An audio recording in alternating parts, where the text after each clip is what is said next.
Hey guys, hello. Welcome to my Imperfect Pursuit podcast. I'm happy and honored that you are listening or watching, however, you might be tuning in. This is episode 55. This is part two of from last week, coming back from the fringes, how the grace of God brought me to right where I am. So, last week I was very open about my childhood, growing up in a home where domestic abuse was present and how it affected my teenage years as well as into my early 20s, and then how it resurfaced in its own unique way once I became a parent. And so that was kind of surprising because even though it makes sense now looking back, of course, seeing how my dad handled situations as a parent and as a husband, how it would affect me when I became a parent. But at the time, it was kind of surprising how how powerful our past can be and how we allow that power to either bring life into us or for it to just kind of diminish who we are. So, thank you for tuning in. If you tuned in last week to episode 54, guys, like I said on that episode, share it because I'm not doing it to, oh, get my podcast out there. I mean, yes, that's great, but that's not why I recorded that episode. I recorded that episode specifically because I felt like somebody, if anybody out there is just hanging on to a bunch of hurt and they feel like there's no way to let it go, and maybe they've allowed their past, however dark it may be, to keep taking away from them in their present life, which eventually takes away from their future life. I was hoping the point of that episode would bring some clarity and light and hope into them. So if you haven't tuned into episode 54, you need to go back and listen to it. It's one of the longest ones I've ever recorded, but I will say, there's a reason for it, but it was also one of the hardest ones I've ever recorded. So I started out the episode very shaky because there was a lot telling me not to share, but I did because it was bigger than me. God kind of was nudging me. Well, he gently nudged me to share it for a while.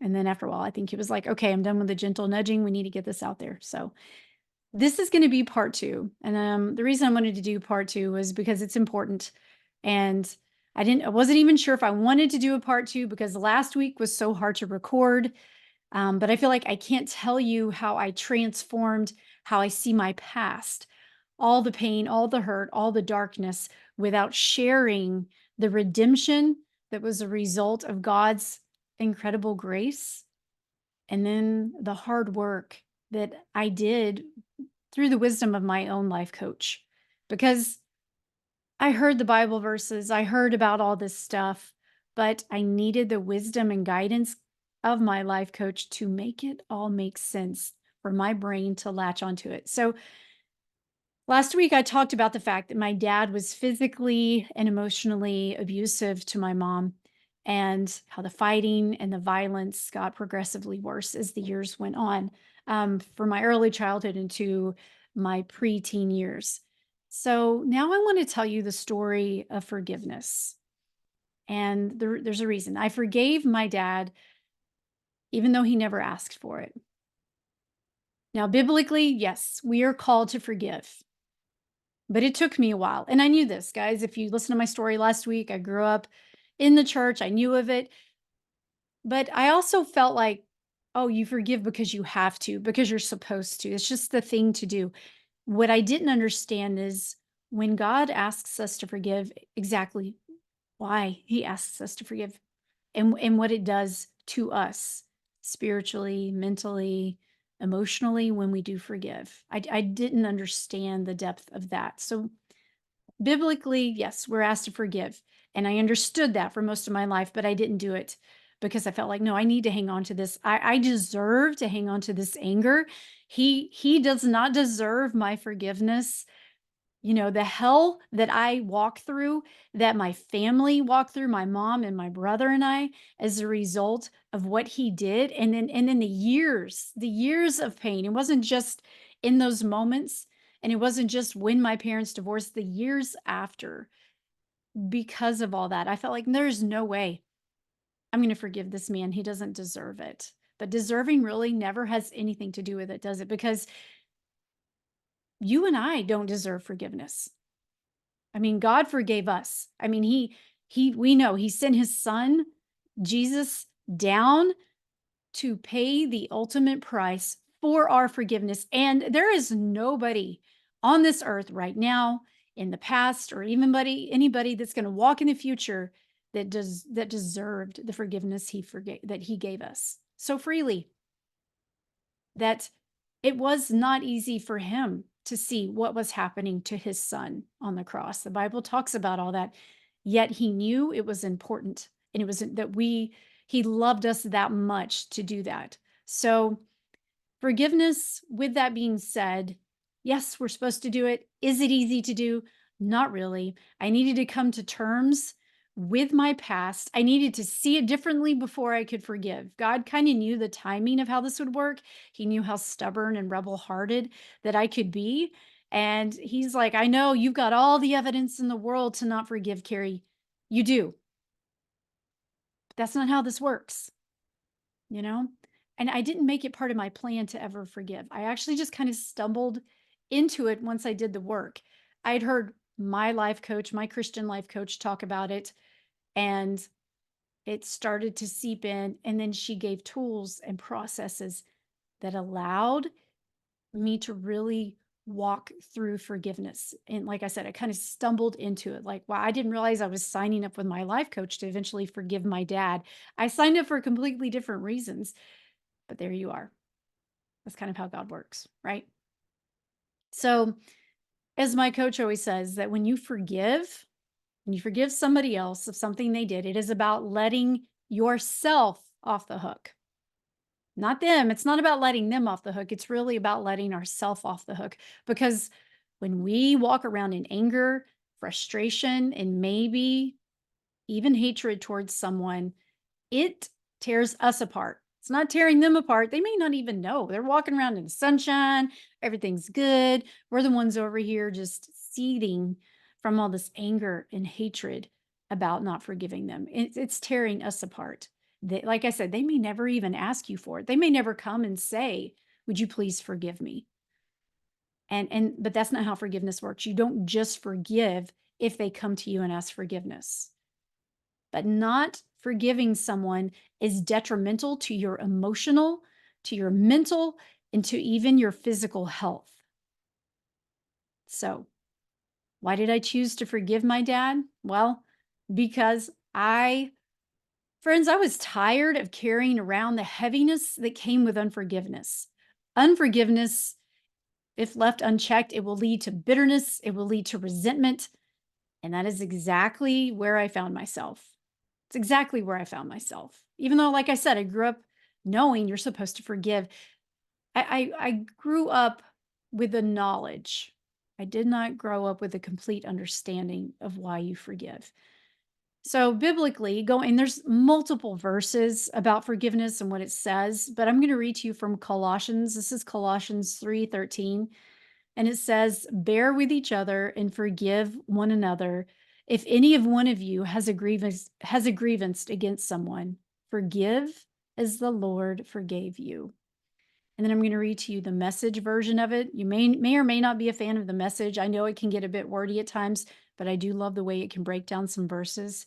And sometimes it just speaks into my heart. So the Message version of Colossians 3:13, it's actually several verses here, says, so chosen by God for his new life of love, dress in the wardrobe that God picked out for you: compassion, kindness, humility, quiet strength, discipline. Be even tempered, content with second place, quick to forgive an offense, and forgive as quickly and completely as the Master forgave you. And regardless of what else you put on, wear love. It's your basic all purpose garment. Never be without it. Never be without it. It is your basic all purpose garment.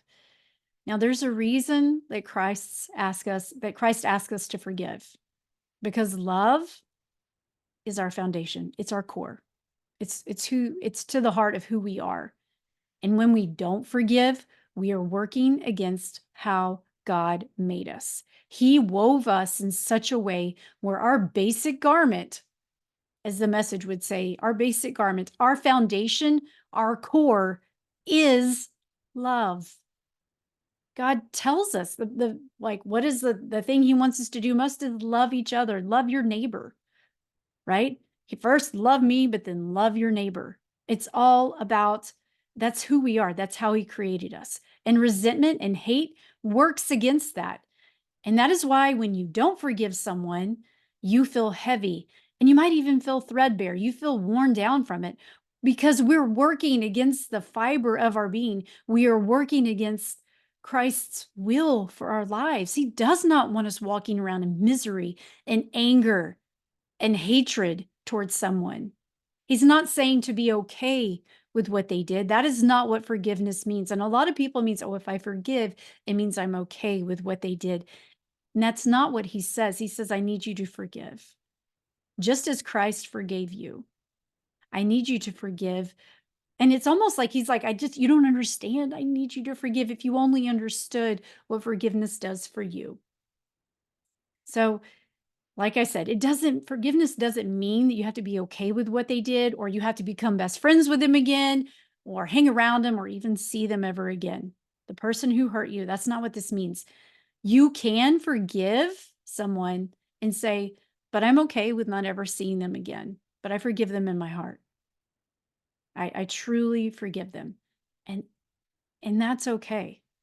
That's okay. If that's where you stand, if the offense is so much so you're like, I cannot be around them, there's a boundary that needs to be put up, but I will forgive them, that's okay.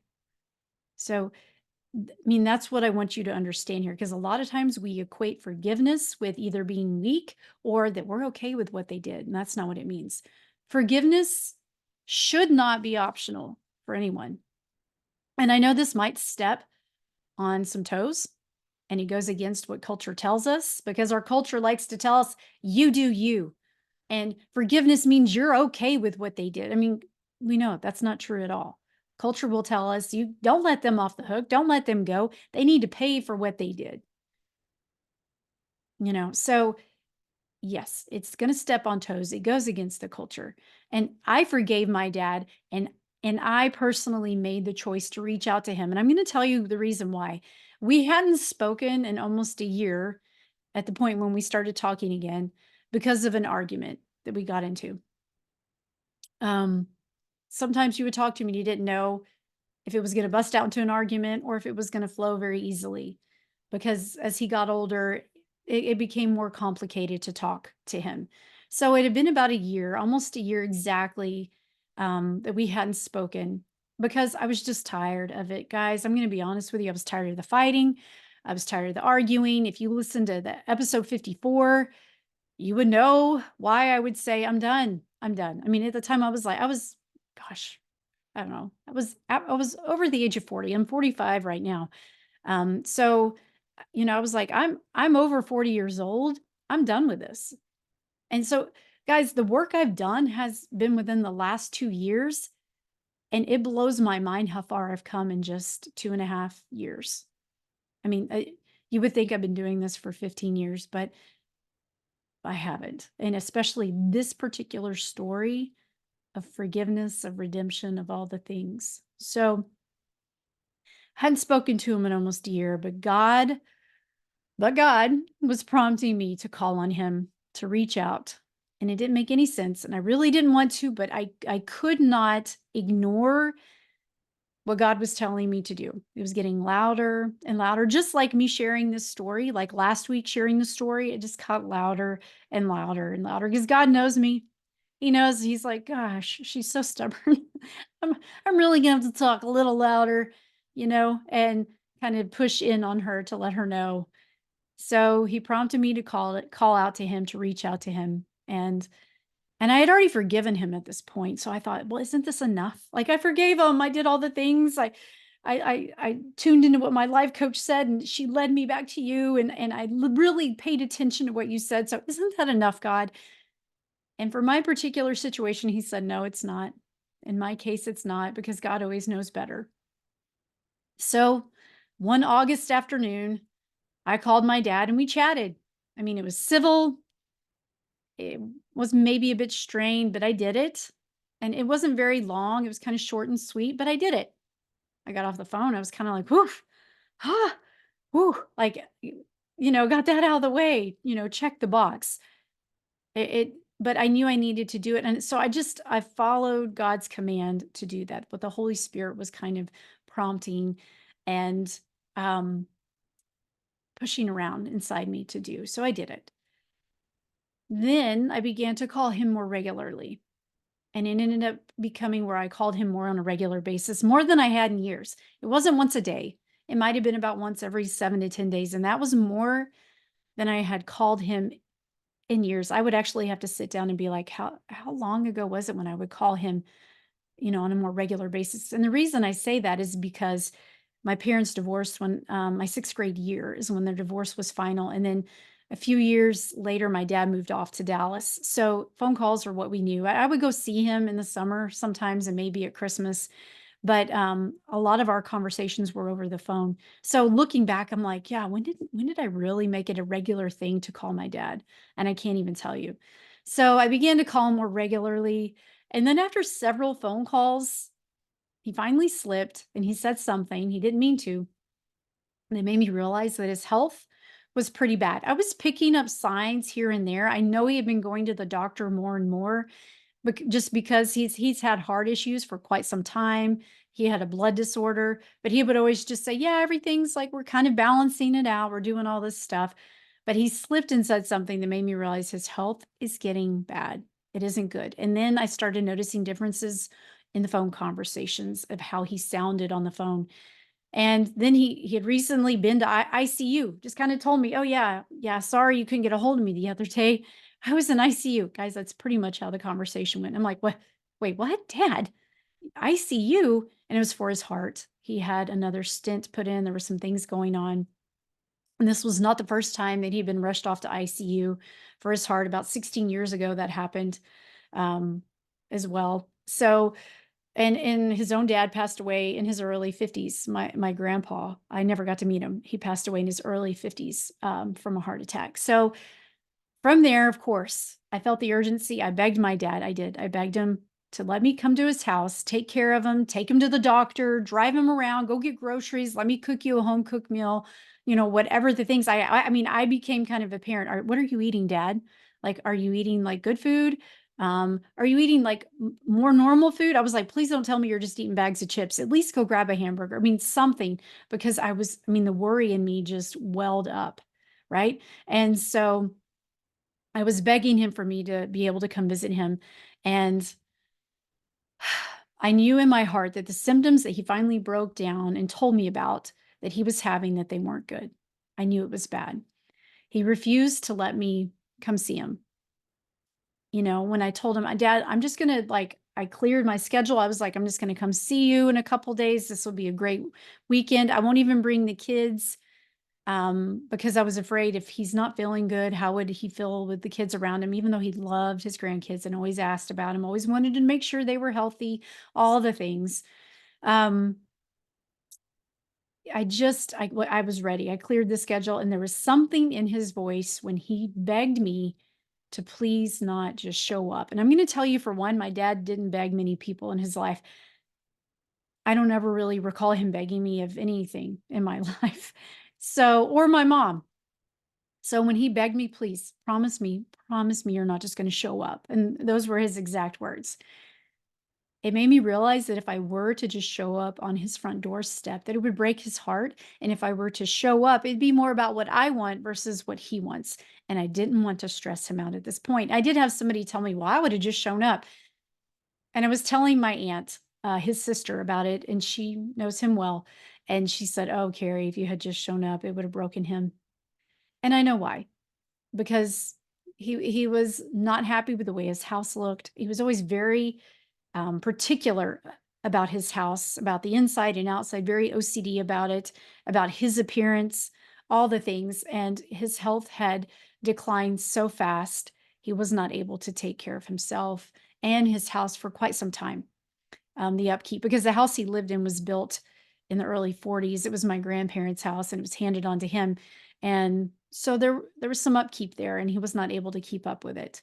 And he was embarrassed and he was ashamed. Now I know, because once he passed and I went to the house, I realized what was going on and it broke my heart. So backing up, I'm going to go back to that. So he begged me not to come see him. And we agreed that I would come see him in town, that I would come to town and we would have dinner. And he could meet me at whatever restaurant he wanted to go to, or I would just come by the front of the house and pick him up. He was more so wanting to meet me in town. He just did not, honestly, he really did not want me showing up at his home at all. But we never had that dinner. I know you might have been like, oh, and you went and you had, no, we never had that dinner. He passed away from heart failure before we could get plans set. And I tried. I had actually tried a couple times, and it wasn't for the lack of trying. It was just the way things were. So we never got to have that dinner. But, you know, we had 4 months of some pretty incredible and funny conversations. I mean, we started talking again the last 4 months of his life. And I had no idea that it was the last 4 months of his life. Obviously, I had no idea. I had no idea that his health was as bad as it was until about 3 months into our phone calls. That's how well he was good at hiding his condition until he slipped up and said something. So to say I was confused is an understatement. I was very confused. I was confused with what God had asked me to do, forgive him and then reconnect.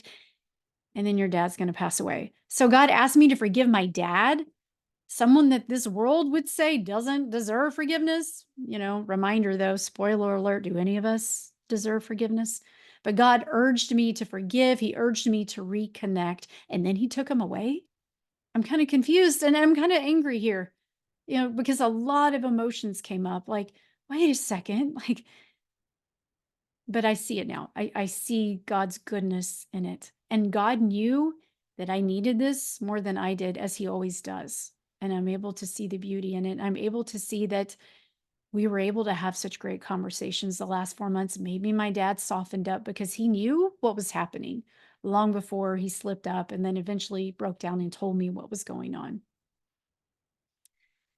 Now, your story, it might not involve reconciliation, but it needs forgiveness. If you're listening to this and this is hard to listen to, and it's, man, I'm telling you, it's pushing something around in your heart and you're not comfortable with it and you don't like it, that tells you right there you need to forgive. Because you're the one that's getting, there's that West Texan in me. You're the one that's getting eaten up. The enemy wants you to walk around angry and resentful. That's exactly where he wants you. He knows that the roots of those things, that anger and bitterness and resentment, he knows those roots run deep. He knows that you will justify your reason for not forgiving. And you might have tons of evidence. You might have a whole list, a whole long list. I mean, if you're watching this on YouTube, I have my coaching paper, butcher paper stuff behind me, my coaching board. You might, I mean, it might be several of those. You're like, I have tons of evidence not to forgive. That's God. And when it doesn't make any sense, when the world says, yeah, you shouldn't forgive him, God says, but you need to. That's God, right? And so if this is stirring something up in you, if I'm stepping on your toes, which I guess eventually, I guess that's the purpose. I'm going to be stepping on toes and I want to, because I want you to forgive. Because if I hadn't forgiven, I would not have reached out to my dad. And if I had not reached out to my dad, then my dad would have passed away and I would not have been able to walk through that process and close that chapter. Not that it's final, but you know what I mean with my dad, the relationship with my dad, it ended on a good note. Oof. God allowed such a story of pain and hurt to end on a sweet note. That's God for you, though. And if you're listening and you're like, is she tearing up? I'm tearing up. But God goes against the flow. He is always counterculture because he knows what's needed all the time. He knows what we need all the time, and it may not be what we want. We may be very uncomfortable with it. We may not like it, but he says this is what we need. Is that not the story of God? Like when you can look back, hindsight 2020, and go, I didn't like that. That was way out of my comfort zone. Or that was something I never thought I could do or would want to do. But God said, but you needed this. I mean, even when we can't see it, he does, because he's God, right? So if you're on the fence about forgiving, friend, I'm telling you, now is the time to hop off. If you're on the other side, if you're stewing around in hurt and anger, if you're sitting around in that river of misery and you feel like, nope, I'm just going to dig my heels in and I'm staying right here because that person, if you only knew what they did or said, there's no way you would ask me to forgive them. And I'm just like, I'm not asking you to forgive them. God's asking you to forgive them, because you're the one that the pain is hurting. You're the one that the unforgiveness is eating up, not them. And the enemy knows that. The enemy knows you're the one that's getting chewed up and spit out by this, and then chewed up again and spit out again. All that. He knows that's what's happening. So he wants you to sit there, but he's not going to tell you, hey, if you don't forgive him, this is really going to be detrimental to your mental health, to your emotional health, to your physical health. He knows that. So, but he's going to make it seem like, yeah, you shouldn't forgive him. That guy, that girl, whoever they are, doesn't deserve forgiveness. So, if you if you forgive, you're weak. If you forgive, it means you're okay. He's going to sell it in such a way that you're like, yeah, you're right. And I know that because I listened too. I listened to it as well. I'm sitting where you're sitting right now. I've been there. That's why I'm on the other side and I'm telling you what you need to do, what the reason why God asks us. If you grew up in the church or you've been in church for your however many years and you're familiar with the forgiveness and how God asks us about it, but it's just not setting in, it's because you understand we're supposed to forgive, but you don't have the deep understanding of what forgiveness does, the action that it does, what it does within our heart once we forgive. And that's the root of what God wants for us. He said, because he wants us to thrive. And he knows when we live in that river of misery, when we're on the other side of that fence and we're stewing around in hurt and anger, he knows what it's doing to us. And he says, but this is your choice. You don't have to. Please forgive. You need to forgive. So it's time to climb over that fence and get on the side of it where healing and hope reside. To step up out of that river of misery, get on the banks of that river, walk out, as hard as it may be, as every fiber of your being may say, no, this person doesn't deserve forgiveness. You need to tell yourself into that. It's not about deserving. Because if you allow unforgiveness to just steep around in your heart, of that, even if it's just one person, if you're like, well, I'm good with most people. There's one person though that's just been very hard. I don't know. I've done a lot of forgiveness, Carrie, but this one person, if you allow that unforgiveness in your heart, even with just one person to remain, it ends up becoming an unforgiveness of many, because it kind of just opens a door. It's a very slippery slope. And you might think, well, I'm just not going to forgive them. Then what happens is you become complacent. You become okay with not forgiving. And you've bought into that justification of not forgiving. So then the next time somebody else hurts you, you'll find yourself starting to do that with them as well. And you'll end up growing here I go with another analogy, but you'll end up growing a miserable garden of hurt and anger, because if you let that one weed of unrelenting bitterness take root, it just takes over. As you know, weeds will just take over. So how do you do this? You might be going, well, that's great, Carrie, but how do I forgive? Well, for one, prayer is extremely powerful. Now, I'm not going to be one of those people that just say, you just need to go pray about it. Eesh. Like, I know people mean well when they say that, but if somebody is honestly hurting and needing advice and they come to you, and you just say, you just need to go pray about it. I mean, I don't know.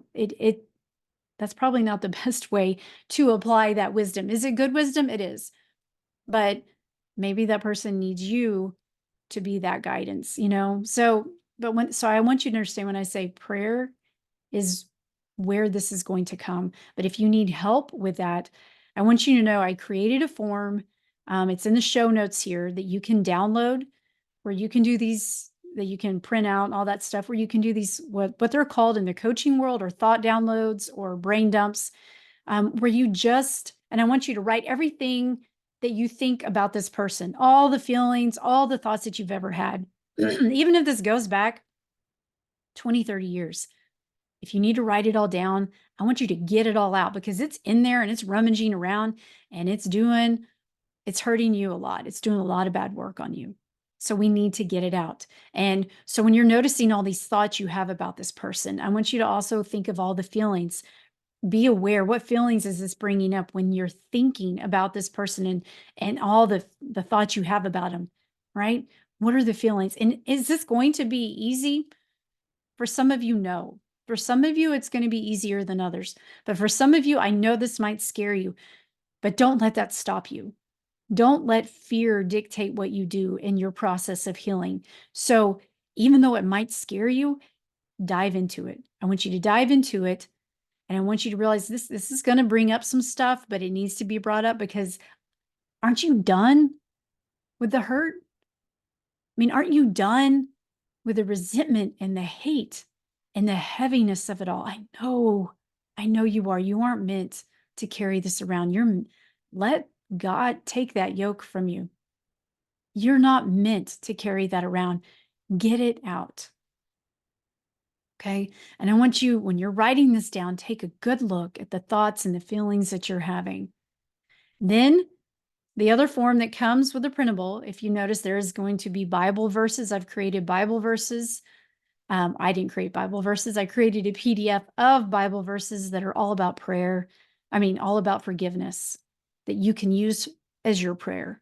You can just pray those. If you're like, I don't even know how to pray about this person, I don't even know how to pray for forgiveness, because like it just stops in my head. It just hurts too much to even say, like, God, help me forgive so-and-so. Then just pray these verses into your heart, because these Bible verses are God spoken, and it is his wisdom about forgiveness. So you use the Bible verses as your prayer, or maybe you can pray the prayer, and these Bible verses can just help bring peace into your heart and help you let that anger go and release the bitterness and begin to forgive. You can meditate on them, read on them, keep them around as a reminder, or use them as your prayer. There's no hard, fast rule, but I want this to be a tool to help you. Do all the thoughts, get them all down, get all the feelings down, and then pray into that. Pray that God can just diminish and break down all the walls that this hurt, that this hatred has built up around you, that will free you and release that heavy burden that you're carrying around. And friends, I pray that God use these tools, that God speak into you. I pray right now that the Holy Spirit move inside you to look into who you are not forgiving, to seek out forgiveness for them, and to bring peace and light and love into your heart, to take the lightness of God's yoke upon yourself and let him take the heaviness away. That's what I pray for you. In God's name, amen. This is the beginning of healing for you. Don't waste another minute of this life holding hate or a grudge against someone else. You are the one who is the prisoner to unforgiveness, not them. Remember that. Friends, thank you for listening or watching, and until next time.